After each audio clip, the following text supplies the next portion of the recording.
as long as we're on this roller coaster theme, it was a roller coaster ride of emotions.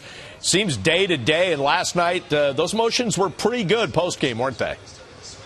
They were. You almost sensed from some of the guys in that offense there was a little bit of relief, because if you looked at that offense, they really struggled in Game 1 against the Blue Jays, and then they really got nothing against Jay Happ in the first 7 innings. So they had gone 16 innings without scoring a run, and it really started with Brendan Ryan in that double to get Happ out of the game in the 8th inning, and then it kind of continued from there with Granderson, Cano, Alfonso Soriano. Then it was Vernon Wells that came up with the big double that scored 2 runs to give them the lead. But this is an offense that's feeling pretty good about themselves. And Jack, I heard you mention early runs. That's something that Joe Girardi talked about earlier today. It would be nice to kind of give our pitchers a little bit of relief on the mound, allow them to feel like they can kind of just go out there and attack and not feel like one mistake could really cost them the game. But I asked Vernon Wells after the game, just 10 games left this season, 2.5 games back for that second wild card. What makes this team believe that they can still get it done? Well, like tonight, when nothing's going our way, and just in a blink of an eye, we take the lead again. So hopefully this is something we can build off of and get back to playing the baseball that we're capable of playing. Like to keep it interesting in that 9th inning too, right? Well, it wouldn't be us with the way this season's gone. But with Mo on the mound, we like our chances. You heard Vernon Wells say hopefully that's something, that 8th inning, that we can build off of. I asked Joe Girardi that same question, how much he thinks that 8th inning and that offense there can carry over into tonight. Well, I hope a lot. I mean, that's the thing. I mean, when you're competing, you have to be able to relax in big situations, or you're probably going to struggle. What did you like about Vernon in the lineup against a right-hander? He's been swinging the bat pretty well and just kind of going with a hot hand. And a big hit last night. Joe Girardi rewards Vernon Wells against a right-hander. He's back in that lineup tonight. Let's take a look at the Yankees lineup presented by Lexus. Curtis Granderson playing center field and leading off. Alex Rodriguez DHing once again, batting second. Robinson Cano in the 3-hole playing second base. Alfonso Soriano, your cleanup hitter, playing left field. Vernon Wells batting 5th, playing right field. Lyle Overbay in at first base. Mark Reynolds, your third baseman. Brendan Ryan will play shortstop. And Chris Stewart back behind the plate. He will catch, and Hiroki Kuroda is tonight's starter. Meredith, speaking of Kuroda, for so much of this season, he was the Yankees' best starter. He has obviously struggled lately. Which Kuroda do the Yankees think will show up tonight?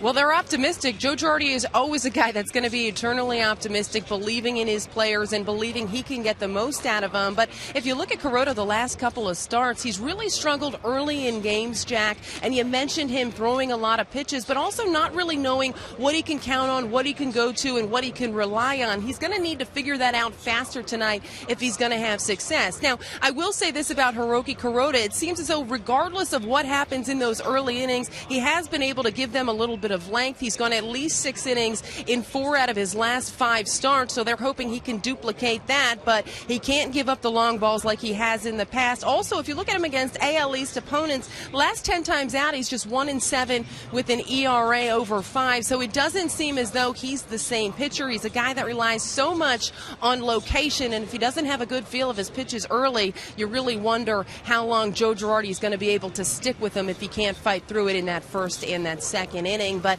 this team has an awful lot of faith in Kuroda. Like you said, this early part of the season, he was their most consistent starter, and the team believes there's no reason he can't duplicate what he did early this evening. Meredith, I know you had the opportunity to talk to Girardi, and you were in the clubhouse talking to players. What other kind of updates do you have for us?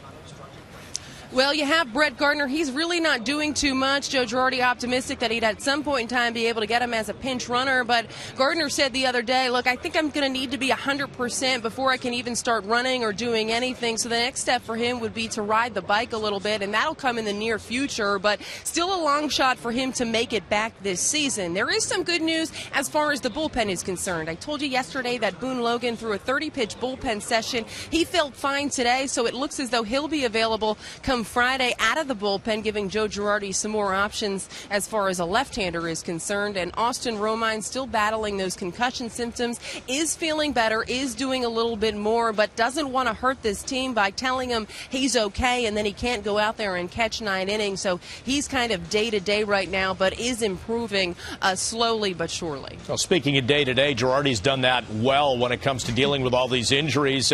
Look, he sees the finish line ahead. He wants a playoff spot to be after that finish line. How is he handling this as they come down the stretch in terms of the wild card race? It's pretty crazy when you look at this season and everything that's gone wrong for the Yankees. They've had to use 56 players, and we've talked so much about it. I mean, they've had so many different third basemen, shortstops. It's been a question mark almost every day as to who's going to be able to go, who's going to be in that lineup, and a lot of people oftentimes not recognizing some of the names that have been in that lineup. But somehow this team has found a way to stay in it come September. Now they're just 2.5 games back, and Joe Girardi was asked, look, with everything this team has had to go through, are you even a little bit surprised that they're still fighting for that second wild card spot? We've been through a lot to stay in this race. There's no doubt about it. As I said, I give the coaches and the guys in that room a lot of credit for just continuing to fight like they did last night. You know, we hadn't done anything for a long time, 16 innings. We hadn't scored a run in 3 days because we didn't score any on Monday either. But it's just, you know, they have a canny way of just continuing to find ways to win games. We're still alive. That's all you can, you know, we have a chance. And, yeah, do we need some help from some other teams in a sense? Yeah. But, you know, you see teams, they go in little mini slumps. We can't afford to do that, but we see other teams do it, and all of a sudden you're back in it. It's amazing how quickly I've seen the wild card picture change every 3 or 4 days. It's changes every 3 or 4 days. And, guys, there's no question their fight so far this season has been commendable, but it's not enough for this team right now with so many veterans. And you look at Mariano Rivera, Andy Pettitte, guys that obviously Mo not coming back, but you don't know what the future will hold for Andy Pettitte. They're used to going to the postseason. That's what's still on their mind. That's a goal that they still feel as though is attainable. So this next upcoming homestand is going to be very telling. They have San Francisco, and then they have the Rays, and that series in particular could really determine the fate of this team. But it all starts with tonight. I said during the batting practice show, they're taking it one game at a time. They obviously know what the teams are doing around them, the teams they need to hop over, what the standings look like. But they also realize if they don't get it done and handle their own business, they're not going to have a shot at all. So it starts with tonight, and it starts with the starting pitching of Hiroki Kuroda.